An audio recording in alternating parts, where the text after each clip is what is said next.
This is Colby Kirk. This podcast is titled Intro to Open Source Economics. In this hour, we will be detailing open source applications in various sectors of industry.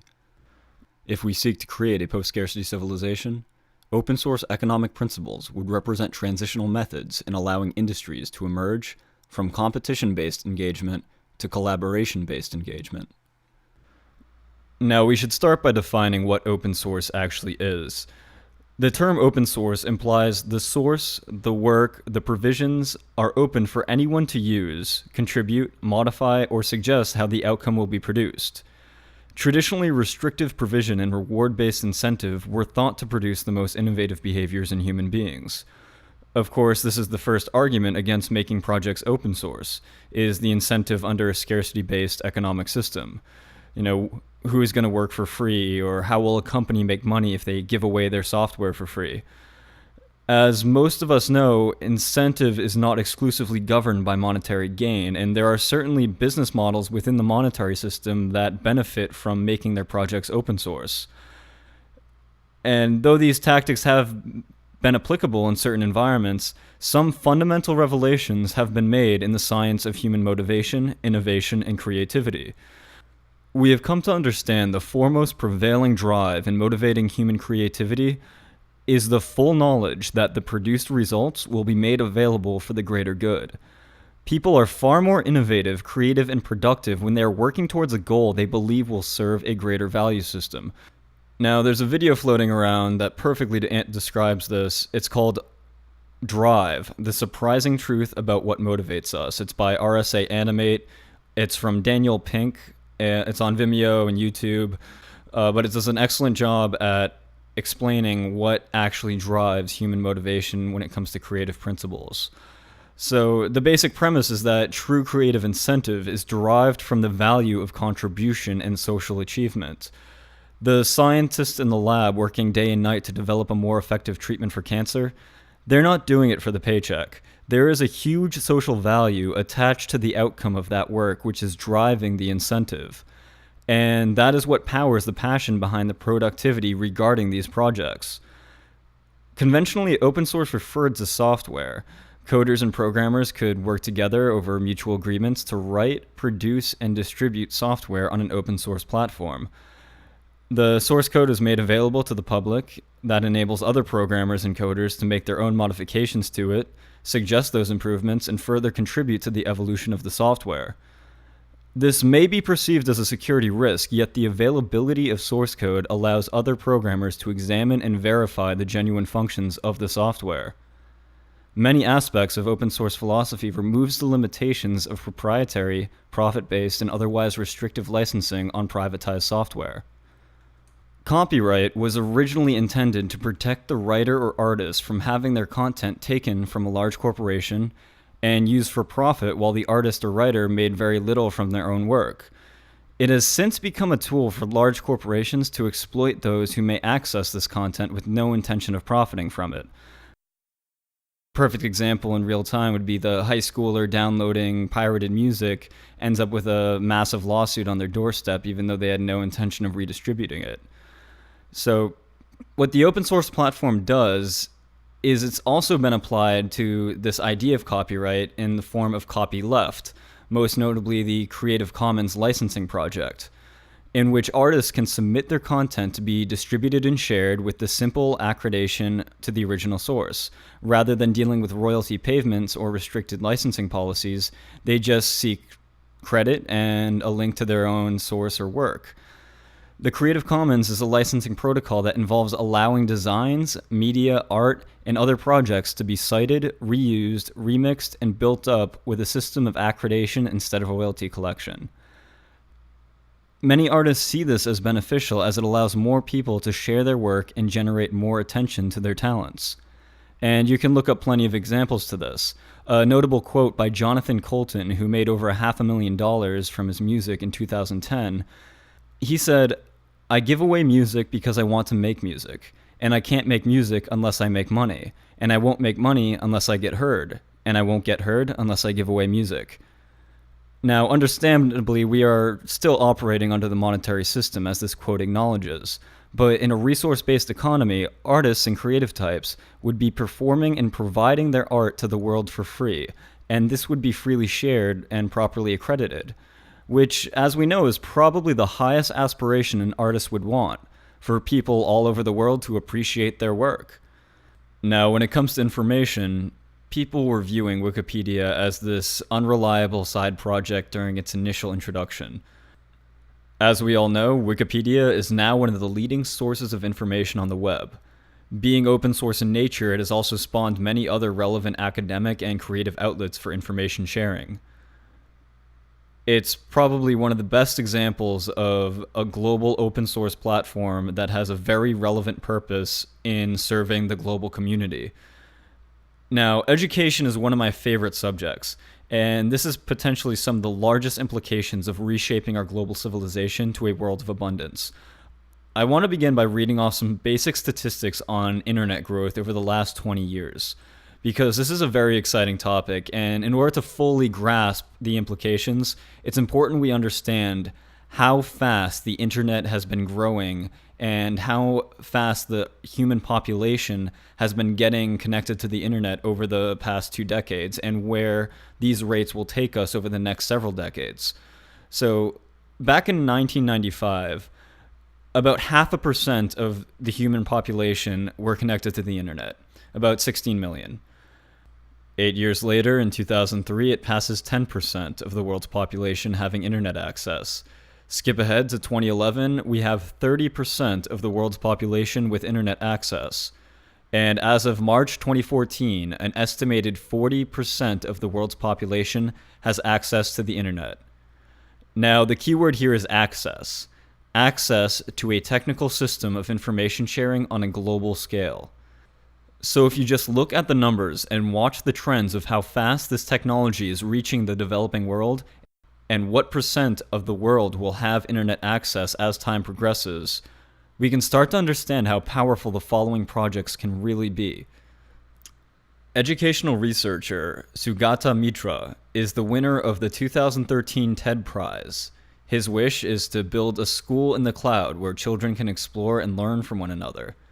He essentially left a few computers secured in public walls where children in the village could access them at any time. Within a matter of months, these kids were teaching themselves biology and other academic subjects, along with the English language. The results improved over time. I would highly recommend checking out this TED Talk if you haven't seen it already. To spell his name, it's Sugata-Mitra. It represents enormous potential of a simple internet connection in regards to educating oneself of relevant subjects, and how we could assist in educating the developing world through technology. When it comes to online open source education, Wikipedia is a shining example we are all very familiar with. There's also many other sources out there as well. There's OSS Watch, which provides tips for selecting open source or free and open software. There's the Open Source Educational Foundation and Open Source Initiative. Creative Commons has a number of open projects from the Khan Academy to Kuriki, where teachers and parents can find educational materials for children to learn about Creative Commons licensing. Khan Academy also has a whole variety of academic sources which are applicable in and out of the classroom. Also, they recently launched the School of Open that offers courses on the meaning, application, and impact of openness. Numerous open or open educational resource databases and search engines also exist. Some examples include the OEDB, over 10,000 free courses from universities, as well as reviews of colleges and rankings of college degree programs. There's Open Tapestry, which has over 100,000 open license online learning resources for an academic and general audience. There is OER Commons, which has over 40,000 open educational resources from elementary school through higher education. And many of the elementary, middle, and high school resources are aligned to the Common Core state standards. I know there's a lot of controversy around that, but it's good to know the open source community is already on it. There is Open Content, a blog, definition, and game of open source, as well as a friendly search engine for open educational resources from MIT, Stanford, and other universities with subject and description listings. There's Academic Earth, which has over 1,500 video lectures from MIT, Stanford, Berkeley, Harvard, Princeton, and Yale. There's also the Joint Information Systems Committee, which works on behalf of the UK higher education and involved in many open resources and open projects. So many exciting ventures on the horizon and many exciting applications which are currently available. I would also like to point out most of these resources I just listed have only sprung up in the past 10 years. Imagine what the implications are for the incoming generation who have all this access. These digital educational platforms also contain another major advantage of research into the science of learning. We now have the ability to apply A/B testing and data analytics on learning trends among large pools of users. Just to clarify, A/B testing is when you do a scientific analysis on two groups of people by providing different conditions for each group and determining the more successful outcome in regards to their behavior. It is mostly used in marketing now, but it also fits with educational applications as well. It holds a great deal of potential for fine-tuning future teaching methods and provisions of educational delivery systems. Speaking on delivery methods, in these advancements in educational interactive media, we now have more possibilities for more engaging educational activities. One industry with largely untapped potential would be educational video games.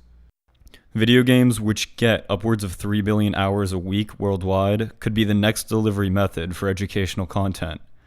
Now, most people associate video games with entertainment, and that is absolutely true.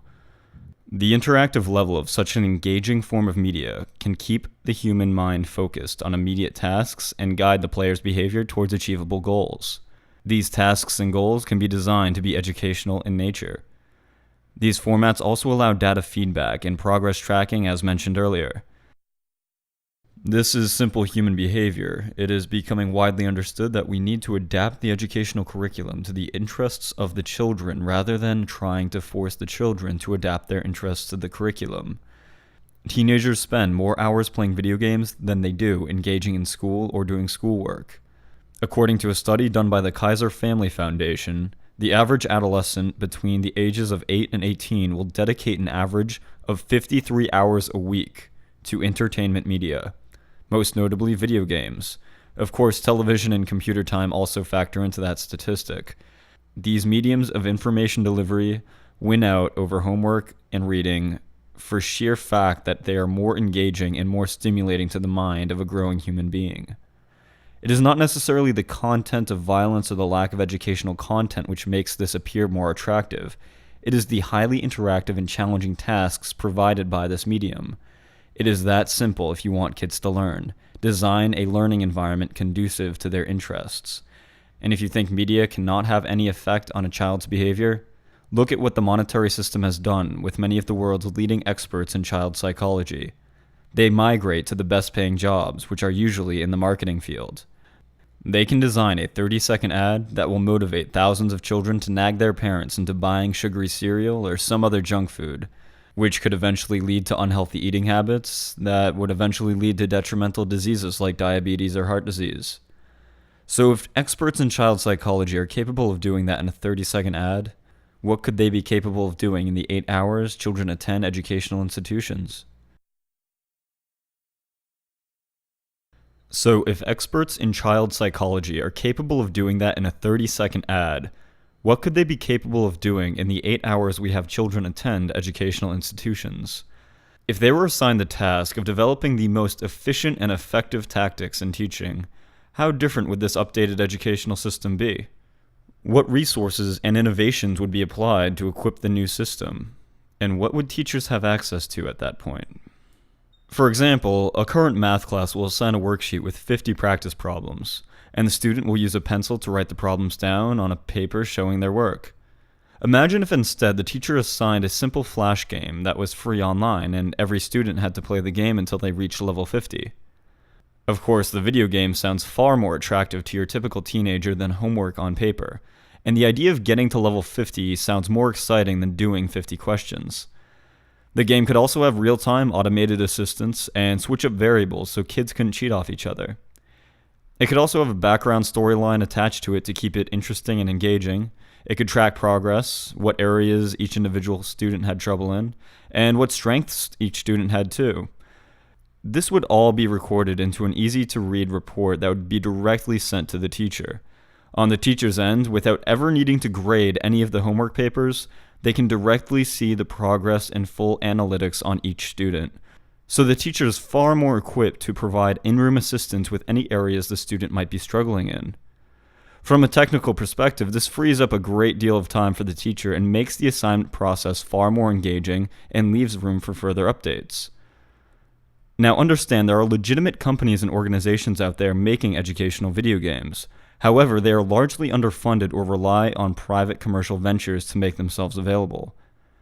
So think about this. I'm not saying we should get rid of teachers or the classroom or conventional real-time methods of teaching. I am saying there are much-needed supplemental methods to be applied. In a monetary system, a teacher gets paid a yearly salary to teach a class of 20 or 30 kids. In the event a video game designer were to work on a game for a year on the same salary, that game could be copied and made available to every student in the world who has a computer. The game could also be played year after year, but of course there would most likely be updates for future projects. The delivery methods of digital interactive educational platforms are far more comprehensive and efficient compared to conventional models. The notion that these programs are not receiving more funding to be made widely available is just another example of how absurd traditional monetary economic policies can be surrounding education and classroom innovation. The good news, open source educational video games do exist. However, there are very few at this point in history. Luckily, the conversation is heating up.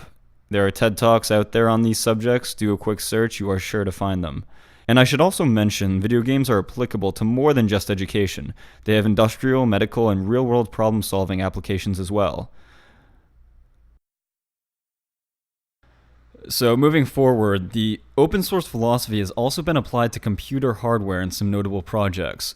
When it comes to computer hardware, the Arduino module has been very popular for a wide range of applications.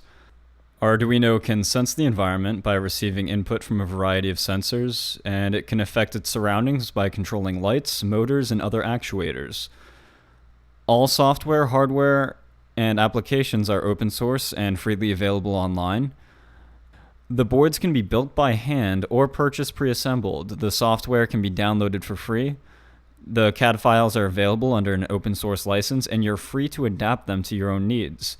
This is very promising news, as there are 3D printers entering the current market that can print circuit boards. So beyond open source hardware you can buy and assemble, you will have the option of downloading hardware designs and printing them out yourself. This opens many doors for the future of electronics and open source technology, especially since earlier in April, the almost completely open source laptop went on sale. And the idea of open source computers holds quite the significance, as there's been criticisms of potential security flaws in proprietary hardware. To give you an example, there's been some criticisms regarding the security of various proprietary random number generator chips, which are central to cryptographic protocols regarding cybersecurity in modern-day computers. Due to their proprietary nature, it's illegal to dissect and audit the hardware component of these chips. It is also extremely difficult, as they are contained in a sealed plastic module that would get destroyed in any attempt to dissect them. Some rumors claim that they contain unverified backdoors that the NSA or other hackers could exploit. You can look up the full story by searching Linux random number generator exploit. And trust me, this issue applies to more than just Linux operating systems. It was just the open source community making the most noise about it when the Linux operating system decided to use one of these proprietary chips in one of the cryptographic protocols within the system. Now, to keep this simple, if the hardware components were open source, engineers and programmers could verify the integrity without having these issues become a large unknown mystery. And to be fair, this has larger implications than just securing your own personal files and connections. There has even been criticisms of these backdoor exploits being present in drone and automated military systems. Now, we all know the military isn't about to declare operations open source anytime soon, but it still outlines some major repercussions of proprietary restrictions within the monetary system. Now, some would argue that a large tech company would be able to fix these flaws without needing the whole world to verify their integrity. But in reality, this happens all the time. Even companies like Facebook had a blatant flaw in their security, and in one case, it took a Palestinian hacker to post a bug report on Mark Zuckerberg's private wall to bring attention to one of these bugs. Just search Facebook bug Zuckerberg's wall, you're sure to find it. Now, 3D printing is a subject most of us are very familiar with. The idea of having a 3D printer and being able to download designs for actual 3D objects, parts, and devices is now a reality. These visible files are typically open source in nature and meant to be shared, also they're updatable. They can be designs to anything from a Guy Fawkes mask to a modular component for a prosthetic limb. And if you haven't seen what 3D printers have been doing for prosthetic limbs, I would recommend looking these up because there are some very heartwarming and inspirational stories coming out of this aspect of the technology. Also, if you haven't heard of the RepRap project, I highly recommend checking that out. It's an open source 3D printer that can print most of the parts of its own design. Virtually a self-replicating open source technology, although assembly is still required. And these are only the options of the current consumer-grade 3D printers. In medical labs, they've already begun printing human organs, which makes you wonder where that could lead moving forward. But cloning and synthetic biology is a discussion for later. There's also a comical story about how NASA developed a 3D printer for food production in space. So we all may have 3D food printers in our kitchen someday, and that would replace every appliance. And we'd be sharing open source recipes via foodable files as opposed to visible files in the future. Another exciting aspect is 3D printing buildings, also known as contour crafting. Now, this has been brought up in the films. However, there are organizations working to make open source architecture the future of contour crafting availability. WikiHouse, for example, is a nonprofit project developing hardware and software which is open and shared in the commons and owned by everyone. WikiHouse works off some lumber and composite-based materials, so it's not entirely a printed house, but it is still very relevant to the open source architecture transition. They aim to provide highly material-efficient designs with simplistic construction methods for do-it-yourself projects in developing countries. This is just one of many projects involving the replacement of proprietary copywritten architecture designs through Creative Commons design sharing. The Open Architecture Network is a very fun site to explore, actually, as it brings together the world's open source building designs. Some very notable projects are being presented by this network, such as the Exoshelter project. Some of you may have seen this, actually. The Exoshelter project builds stackable, portable, reusable shelters for disaster relief operations. They stack up like coffee cups, so more than a dozen can fit on a single truck. They snap together for easy setup and have plumbing and power options already built in. They cost less than $5,000 each, and the design is very simple, cost efficient, and made from recyclable materials. I encourage you to explore the Open Architecture Network if contour crafting and open source building design interests you. If you work in architecture or if you want to contribute, they also host design contests and have built up a very helpful community network. Now, beyond this type of hardware, there are some very interesting developments in the realm of mechanical technologies. Patenting was originally meant to protect the inventor from having their idea taken by a large corporation and have that corporation produce and profit from it, while the original inventor loses out on their royalties or credit. Now, patenting, like copyright, has since become a very complicated system to file paperwork, paying patenting fees, restricting access to particular designs, and essentially restricting potential innovation by avoiding these infringements.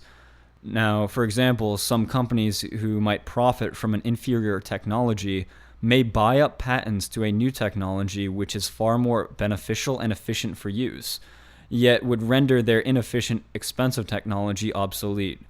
This is true of Chevron and Texaco in buying up electric car battery patents.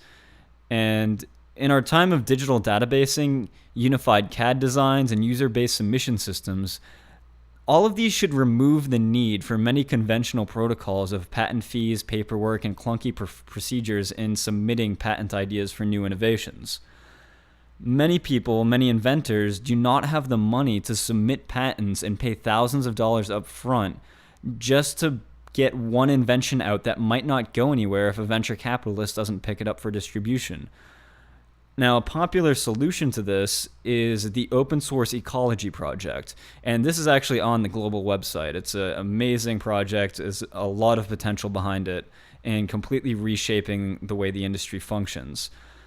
Now, they're developing an open source industrial machine database that can be made for a fraction of the commercial costs and sharing all designs online for free.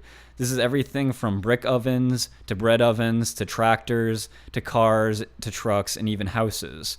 The goal of open source ecology is to create an open source economy, an efficient economy that increases innovation by open collaboration. And this is still in its infancy. Right now, the technologies are backyard tractors and brick ovens, but the platform is already set up for a global collaboration effort to redesign our industrial approach to technology. The viable concept of open source technology holds major implications for the future of manufacturing, automation, and robotics. Imagine the implications of having open source factories, which have already been proposed, by the way, in some crowdfunding campaigns. These trends are paving the way towards the production systems of a resource-based economy. Even social networking has gone open source in the Diaspora project. That's Diaspora. Instead of a central corporation like Facebook owning and selling all of the information of the users, Diaspora is an open source platform where users can own and control their own data and what is shared over their own networks. The servers are provided voluntarily by user hosts who, in some cases, multi-purpose the server networks to also enable cryptographic storage protocols for added privacy. It's a very exciting concept that will probably get more popular as the users of the commercial sites get more and more fed up with the invasion of privacy and data mining taking place by the commercial interests. Social networking has a pivotal role to play in organizing protests and rallies, especially in recent years. It has also been very useful for the Zeitgeist movement as well. Now, I know there are some fears floating around about internet censorship and, what if the government shuts down the internet? Many people see how impractical such an outcome would be, but in some countries this has been the reality. So I'd like to take a moment to acknowledge briefly an open source solution around this fear. An additional open source internet has been in the works for voluntary implementation. MeshNet is an open source platform for a newly redesigned internet model. This network allows each user to act as their own transfer node, and the communication between the nodes can either be wired or wireless, most commonly the Wi-Fi router in your own home. This model of data transfer is even more decentralized than the internet we currently use. Living room servers and MeshNet technology may become a widely implemented component to the current internet model in the future. If you ever log into your home Wi-Fi network and see all the other networks of your neighbors, understand those all could be potential nodes in a meshnet. And this is not some fringy technology spawned from some dark corner of the internet. This technology has already been implemented in many industrial practices, whether it's a military outpost or an open-pit mining operation. In many real-world scenarios, various conditions require meshnet protocols for on-site communication as the most effective method. Now, this next issue is open source science, overcoming current obstacles in scientific progress. This has been getting more attention with the recent open access campaign. What's going on is a great deal of scientific research today in the monetary system is done for profit-based incentives. This is mostly in the realm of pharmaceutical research firms and commercial institutions that operate off the research and development business model. In order for many aspects of this model to function in a monetary economy, these advancements which take place are restricted from public knowledge. Research is kept in secrecy while findings are directed towards patents under secrecy, and publishing is highly restrictive due to the profit-based journal systems. Meaning a company that spends several $1 million on researching the effects of one compound that is effective at reducing blood pressure wants to make a profit from that discovery and earn exclusive rights to sell that compound. Proprietary restriction keeps the research behind the medicine unpublished. This ensures the research exclusively supports the profit margins and the company funding it. Scientific journals are also highly selective of what materials should be published, and the costs associated with publishing can also be discouraging as well. Another huge leap forward in open source science is the open access permissions of publicly funded research. Open access means unrestricted online access to peer-reviewed scholarly research. Open access emphasizes not only having access to the articles and the studies, but allowing usage of them in citation or even platform applications. Providing large volumes of scientific research in search engine-style pattern detection programs can allow for conclusions to be derived from multiple scientific studies which may not have been readily available to a single entity prior to the advent of open access.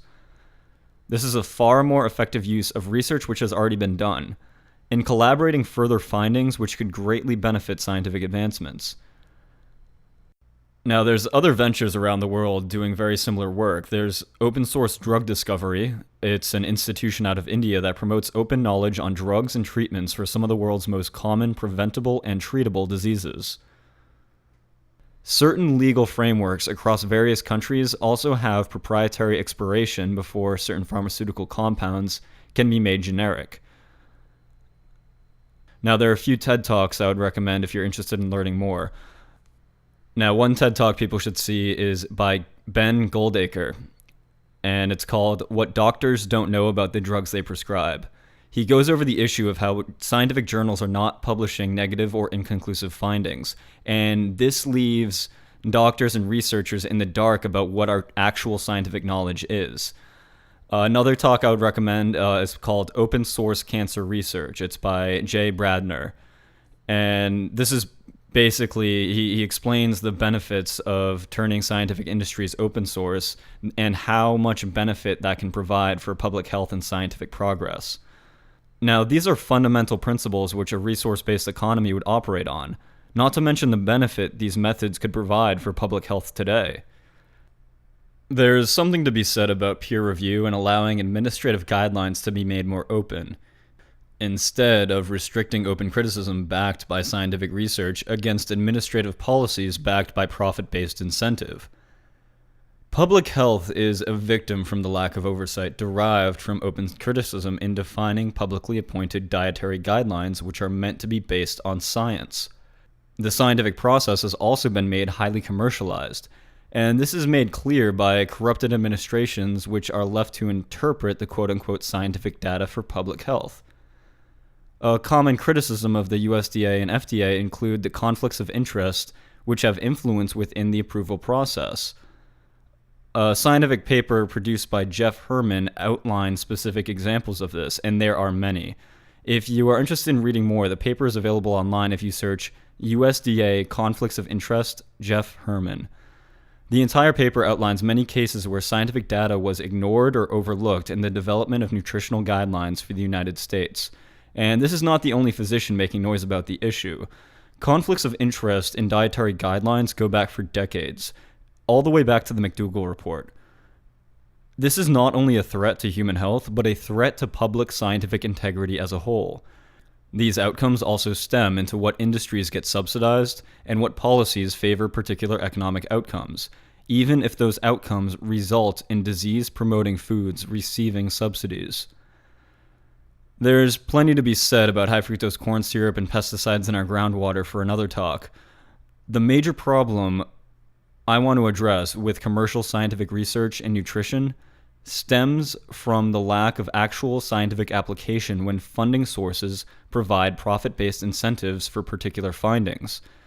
This is no longer science. This is highly disruptive marketing in the form of falsifying or biasing scientific research. There was another study done that proves this hands down.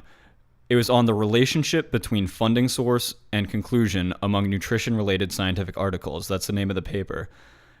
For interventional studies, which is the gold standard in nutritional science, the proportion with unfavorable conclusions was 0% for all industry-funded studies versus 37% for non-industry funded studies. In the conclusion, they stated, industry funding of nutrition-related scientific articles may bias conclusions in favor of sponsors' products, with potentially significant implications for public health. And of course, this was a direct result of the industrial profit incentive directed by the monetary system. Now, if scientific review for public guidelines could be openly criticized using scientific evidence and community directives rather than review boards that could be bought out or bribed out, we may see an entirely different set of nutritional guidelines. A modern-day example of this would be the public dietary guidelines of Greece, the country. They have a much more plant-based orientation in their nutritional guidelines, recommending people eat red meat less than once a month. Now, there may be many listeners who enjoy steak and burgers, but there are many scientific studies that support that guideline. While the US guideline heavily emphasizes daily meat and dairy consumption. If you look into the members of review boards which produce these guidelines, you'll end up finding former members of the beef and cattle lobby, the egg lobby, the dairy, even salt and sugar associations. When there is money to be made off selling unhealthy food, there will be clear efforts to promote it in every way possible, even if that means redirecting dietary guidelines away from what the actual scientific evidence is suggesting. For example, in the United States, the MyPlate dietary guidelines are very oversimplified, calling for a quarter of your daily food intake to be protein. However, if you read into the suggestions from myplate.gov, they don't even recommend the best sources. They just categorize all the protein sources under commonly consumed protein, with no reference as to what protein is healthy and unhealthy. To be fair, they have vague suggestions, and even those suggestions are not based on scientific evidence. Now, if you go to the Harvard official healthy eating plate guidelines, the first recommendation is to stay active. The second recommendation is to stay plant-based. The dietary guidelines recommended by Harvard Medical, one of the most respected scientific research outlets for human nutrition, directly contradict the recommendations for the dairy intake boasted by the MyPlate program within the United States. They also directly contradict a large portion of the meat intake guidelines. Harvard Medical specifically states to avoid red meat, bacon, eggs, cheese, and other cold-cut processed meats. And Harvard is not the only source making these recommendations based on sound scientific evidence. So some might be thinking, what can any governing body really do as far as promoting public health, since most people make their own choices regarding what they eat? Now let's take, for example, Finland. They had a very meat-heavy diet following World War II, and eventually had the highest cardiac mortality rates in the world, along with high rates of other diseases like cancer. In 1972, the government and organizations put together what is known as the North Karelia Program. This was a program which promoted health education through the school system and media and public awareness campaigns. The main driving messages were to reduce or eliminate the intake of animal fat and animal products. There were many aspects of this program, but some major ones included convincing consumers to replace butter with olive oil in cooking, and other campaigns even provided subsidies and tax incentives for dairy farms to convert to berry farms. So instead of producing a large amount of meat and dairy, the agricultural industry of Finland was steering towards fruits packed with antioxidants and other beneficial nutrients. Now, these recommendations were all based on scientific evidence regarding human nutrition, which resulted in what is boasted as the most effective public health campaign in human history. The results speak for themselves. By 1995, the annual mortality rate of coronary heart disease in middle-aged men in North Karelia was reduced by 73% from pre-program years. This reduction was especially rapid in men in their 70s and in their 80s. During the last 10 years, the decline in coronary heart disease mortality had been approximately 8% per year. Among women, the reduction in cardiovascular disease mortality has been the same magnitude among men. By 1995, the annual coronary heart disease mortality among men in Finland was reduced by 65%. At the same time, the lung cancer mortality was also reduced by more than 70%, and 60% in all of Finland. With greatly reduced cardiovascular and cancer mortality, the all-cause mortality was reduced by 45%, leading to also a greater life expectancy, approximately 7 years for men and 6 years for women. And you can read about this on the World Health Organization's website. Just search North Karelia successful, and you are sure to find plenty of articles on the North Karelia program. To give you a comparison, heart disease is the #1 cause of death in both men and women for the United States, claiming approximately 1 million lives annually. Every 33 seconds, somebody in the United States dies from cardiovascular disease, which is roughly the equivalent of a September 11th-like tragedy repeating itself every 24 hours, every day of the year. 250,000 Americans die annually of sudden cardiac death. 1/2 of the victims of sudden cardiac death are under the age of 65. An estimated 80 million Americans have one or more types of heart disease. This is the reality of cardiovascular diseases in this country. And compared to Finland, how many of these could be preventable through proper diet and nutrition through public health awareness campaigns? Arguably close to 600,000 lives every year. And that's just the United States. And yet the foods that are causing these diseases are advertised on every popular channel on TV, even to children. If we implemented similar strategies, and with time, I will admit, if we were to see similar results, we would potentially save the lives of 600,000 Americans every year from cardiac mortality, and roughly 1 million lives every year total if the proportional numbers were to line up. Of course, the culture which has been produced by the profit-based industrial incentives paint healthy eating as expensive, inconvenient, or otherwise not worth it. And the idea of removing such foods as steak, bacon, or ice cream from one's diet is seen as impossible or not worth it because the taste of these foods will be missed. The culture has also displaced the view of health to such a degree that we are negating our own bodily condition. Millions of people are dying due to the cultural stigmas in place that negate the value of personal health. This is partially the result of the institutionalized refusal to acknowledge actual scientific data in human health and nutrition. And this is purely food and nutrition. Harvard Medical published another study claiming 45,000 Americans every year die from not having adequate health insurance. This is how distorted our cultural value system is regarding personal health. This is the result of publicly managed resources being directed to an agricultural industry operating on a profit-based monetary incentive and a profit-based oriented healthcare system. In a resource-based economy where dietary guidelines and provisions would be specifically catered to desired taste and health selection of the local demand, public health and nutritional provisions would be embraced and directed by sound scientific evidence which would be open source in nature and publicly verifiable.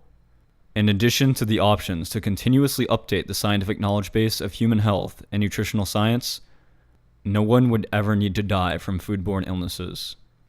And I highly recommend to anyone listening to research nutrition and learn to debunk all of these fad diets which hold very little relevance to modern-day scientific research. When it comes to public resource management regarding technological development, most engineering is done in the private sector, even with public funds for military-based projects. Most of these technological developments and research ventures are done in secret in order to protect patent rights and profit margins. The ability to restrict technical knowledge to the general population allows that restriction to become a staple of advantage in an open market and an artificial scarcity to then turn a profit from, even though the initial investment funds were sourced from public tax dollars. This has restricted developments in electric car batteries, supercapacitor technologies, while funneling trillions of public dollars towards unelected weapon development systems.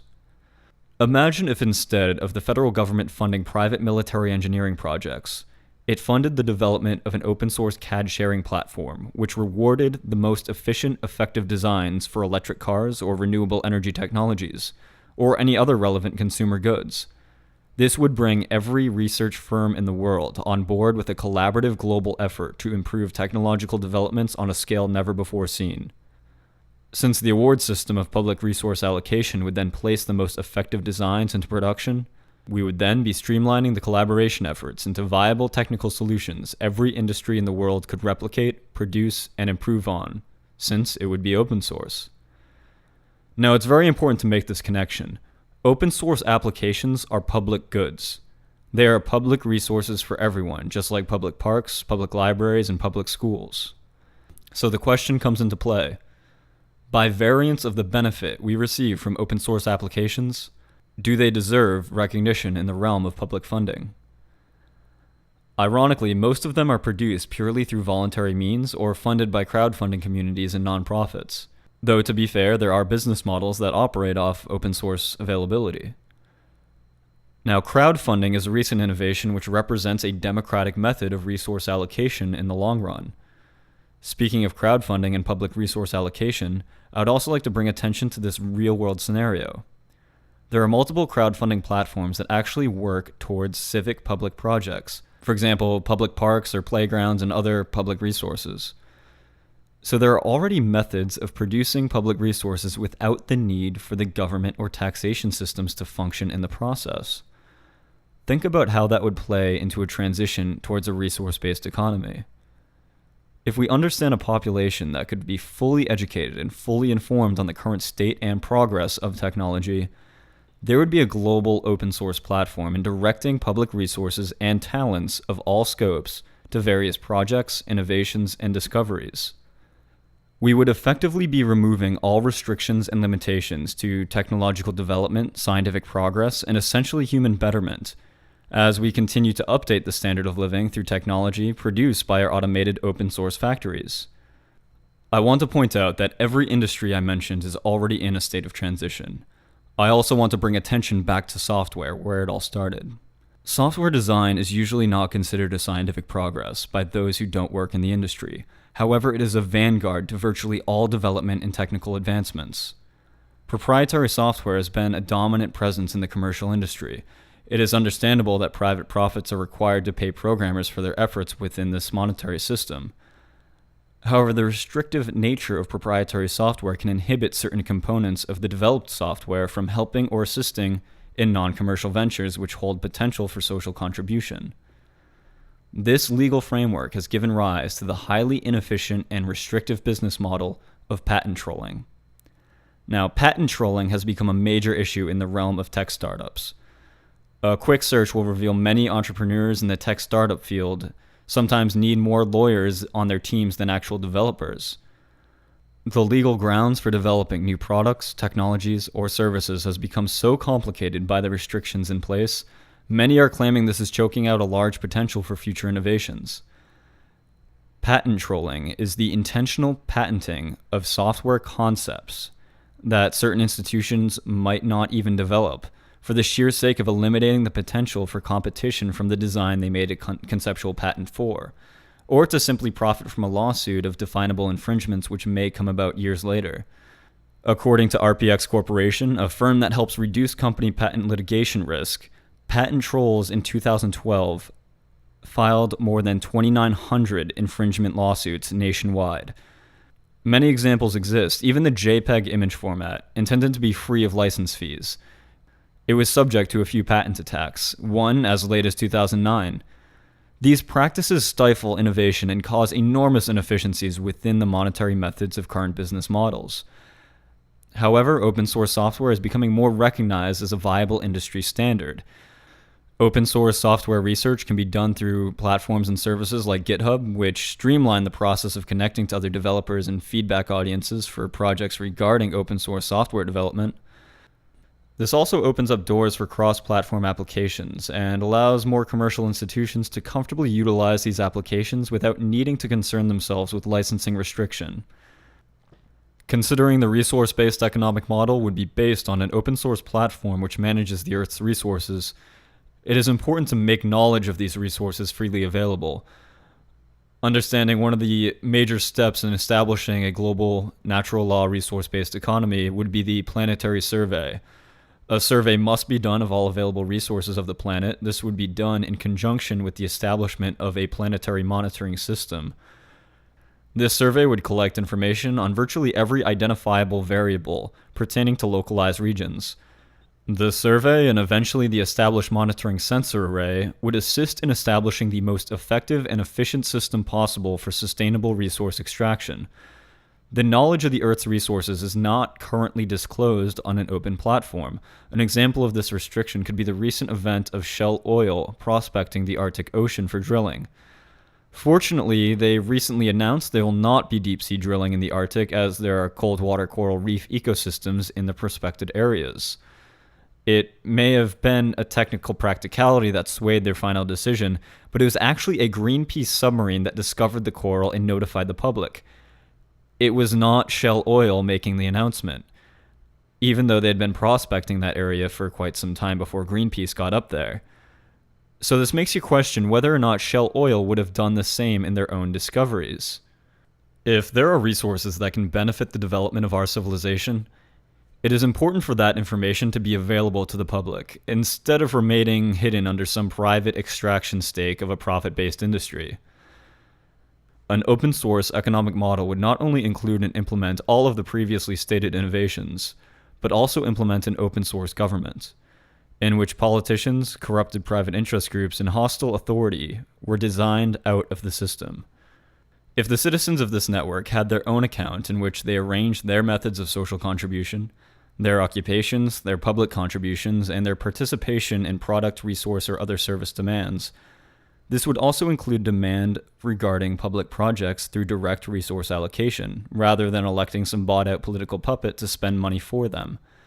An open-source, public resource management system would function far more efficiently and more in alignment with actualized public demand than what we see today. The open-source philosophy applied to civilization itself has the potential to bring forth a new industrial revolution. As progress streamlines into open ventures, the avenue towards a resource-based economy becomes more of a reality. Coming full circle, I said in the beginning of this podcast that nature is open source. Every organism in nature makes itself available to interact with its environment and other organisms which assist in the evolution of every system in nature.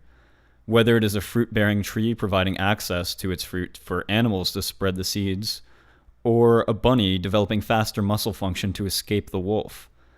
Every organism which interacts with every other organism is assisting in the design of every entity within the systems of nature. Nature as a system has developed life as an applicable product to the most relevant functions of immediate environmental subjective experience. Through time, the systems of nature and the experience of life have emerged to become more symbiotic, resulting in higher orders of complexity. The systems of nature provide a universal process of trial and error, in addition to the internalized systems of both biology and behavior on behalf of life itself.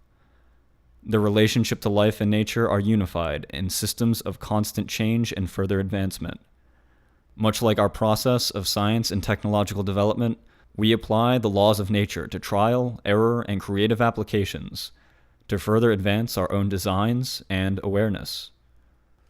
Since we seek to develop a functioning system incorporating the values of human experience, environmental sustainability, and efficient methods of production, education and human development should take a central role in developing the intellectual resources of the entire population. This will ensure all other elements of the civilization retain integrity in their function and future evolution. Intelligence is fully encompassing when dealing with an entire civilization. Not only should the population itself and all of its citizens be educated to the full capacity of the civilization's intelligence potential, but also the systems of the civilization itself must be intelligently designed and managed. The transition of human civilization must remain peaceful yet highly strategic, guided by the intelligent implementation of innovative solutions, human creativity, and compassionate values. The transition is not about overthrowing the government or any idea related to a violent uprising. The systems proposed in this episode are described as supplementary, however hold the potential to be increasingly operational on their own integrity in order to be fully operational when the old systems can no longer function. Some may believe that a certain collapse must be necessary for such a transition to occur. However, this way of thinking is not acknowledging the potential for developing a seeded construct of a new system within the current one. I'd like to conclude tonight's episode with a quote from Buckminster Fuller.